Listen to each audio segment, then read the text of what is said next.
Hello and welcome to electrical with Ashish. आज हम लोग बात करेंगे गेट सीरीज की। ठीक है, ये 11वां वीडियो होगा गेट सीरीज का। टेक्निकल पोर्शन की शुरुआत सिग्नल्स एंड सिस्टम से क्वेश्चन नंबर 1 देख लेते हैं। The period of the signal x of t is equal to 8 sin 0.8 pi t plus pi by 4 is what. 4 options दिए गए हैं। गेट 2010 में आया हुआ ये 1 मार्क का क्वेश्चन है। तो इस फॉर्म से हम लोग क्या डिड्यूस कर सकते हैं, ये basically a sine omega t plus phi के फॉर्म में है।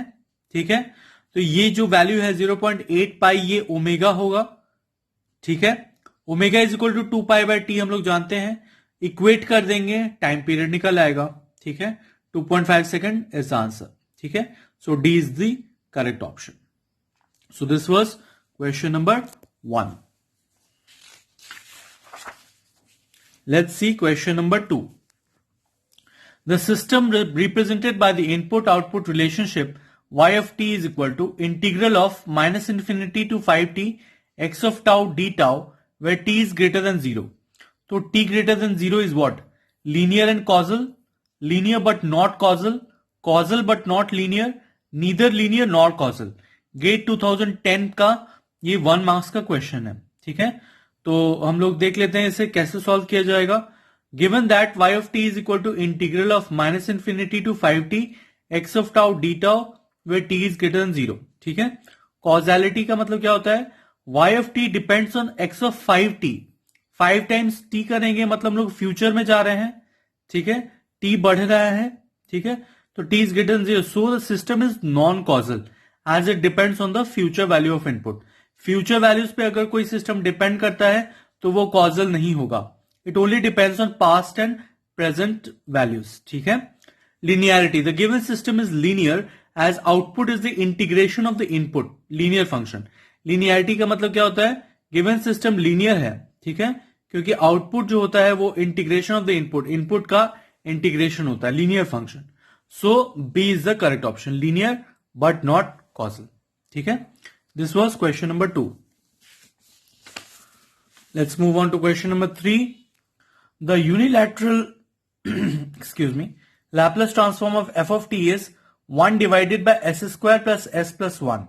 The unilateral Laplace transform of t into f of t is what? 4 options दिए गए हैं हमारे पास। गेट 2012 का 1 मार्क्स का question. Given that f of t is equal to Laplace transform of this, ये दिया हुआ है। So Laplace transform of F of T क्या हो जाएगा, F of S is equal to 1 divided by S square plus S plus 1। Laplace transform of T into F T हमें निकालना है। ठीक है, तो ये क्या हो जाएगा, -1 into d d s of F of s. ठीक है, which is equal to -1 into minus of 2s plus 1 divided by S square plus S plus 1 whole square. ठीक है, ये simple something to the power -1, उसका अगर हम लोग करेंगे तो क्या जाएगा, -1 डिवाइडेड बाय एक्स स्क्वायर आता है। तो दिस टू द पावर -1 अगर हम लोग कर लेते हैं तो ये फॉर्म में आएगा। उसके बाद जो इसका इंटरनल टर्म है इसे भी हम लोग को डिफरेंशिएट करना पड़ेगा। तो ऊपर में 2s प्लस 1 आ जाएगा क्योंकि एस स्क्वायर का हो जाएगा 2s और s का हो जाएगा 1। ठीक है, अब unilateral Laplace transform differs from bilateral Laplace transform in the lower limit of integration. इसमें सिर्फ लोअर लिमिट का डिफरेंस होता है यूनिलैटरल और बाइलैटरल लैपलेस ट्रांसफॉर्म में। यूनिलैटरल में क्या होता है, लोअर लिमिट 0 होता है और अपर लिमिट सेम रहता है, इंफिनिटी। ठीक है, तो this is the difference between unilateral and bilateral Laplace transform. Question number 4. The impulse response of a continuous time system is given by h of t is equal to del of t minus 1 plus del of t minus 3। Value of the step response at t is equal to 2 is 0, 1, 2, 3। GATE 2013 का 2 marks का question. तो given that h of t is equal to del of t minus 1 plus del of t minus 3, ये दिया हुआ है h of t. We have to find the step response u of t at t is equal to 2। T is equal to 2 पे step response कितना होगा वो हमें पता करना है। ठीक है, तो ऐसा हम लोग फिगर बना सकते हैं जी, जहां पे ये यू ऑफ टी है, ये वाई ऑफ टी आउटपुट और ये एच ऑफ टी है। ठीक है, substituting t is equal to 2, अगर टी के जगह में हम लोग 2 पुट कर देते हैं तो देखते हैं क्या होता है। एच ऑफ 2 हो जाएगा del of 1 plus del of -1। H of 2 is equal to u of 1 plus u of -1। Unit step at 1 is equal to 1। ठीक है, और unit step at -1 is equal to 0. So 1 plus 0 is equal to 1. So B is the correct option.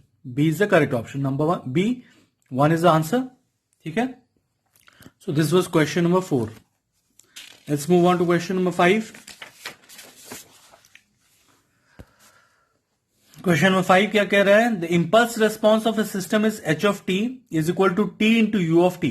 For an input u of t minus 1, the output is what? This is given. ठीक है? GATE 2013 1 mark question. Solution क्या है? Given that impulse response is h of t is equal to t into u of t. ठीक है? For input response u of t minus 1, del of t क्या हो जाएगा? t into a of t. ठीक है? u of t क्या हो जाएगा? t into u of t at dt is equal to u. ठीक है? इसका इंटीग्रेशन हम लोग लेंगे. ठीक है? 0 to t के बीच में t dt का इंटीग्रेशन हम लोग लेंगे. तो t square by 2 into you of T हम लोग लिख सकते हैं. ठीक है?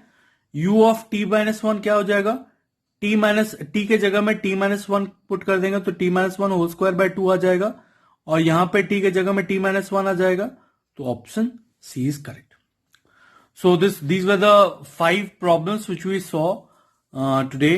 I hope आपको ये questions समझ में आए होंगे और I hope you like this video. अगर आपको वीडियो में कुछ भी कमी नजर आई है तो प्लीज कमेंट. ठीक है? और do like, share and subscribe with your friends. Thank you very much. Have a great day. Bye bye.